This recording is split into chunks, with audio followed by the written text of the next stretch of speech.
किल्ला पाहणं म्हणजे काय की किल्ल्यातल्या प्रत्येक वास्तू पाहणं म्हणजे किल्ला पाहणं. किल्ल्याच्या महादरवाजात जाऊन तिथं जे शिलालेख कोरलेत त्या राजवटींचं स्मरण करणं म्हणजे किल्ला पाहणं.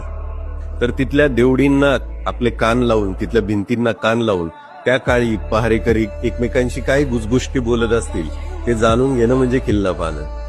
किल्ल्यावर जाणं म्हणजे एखाद्या तिथली गडदेवता आहे तिला रानफुलांची माळ घालून तिची पूजा करणं म्हणजे किल्ला पाहणं. तिथल्या थंडगार टाक्यातील पाणी पिऊन म्हणजे किल्ला पाहणं. अखंड तोफांचे मार सोसत जे तडबुरुज आजही ताठमानेने उभे त्या तडबुरुजांवरून फिरणं म्हणजे किल्ला पाहणं.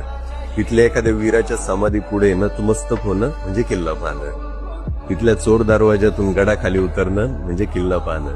तिथल्या एखाद्या कड्यावर जाऊन भन्नाट वाऱ्याचा झोत अंगावर घेणं म्हणजे किल्ला पाहणं. तिथल्या निसर्गाशी आसमंताशी एकरूप होणं म्हणजे किल्ला पाहणं.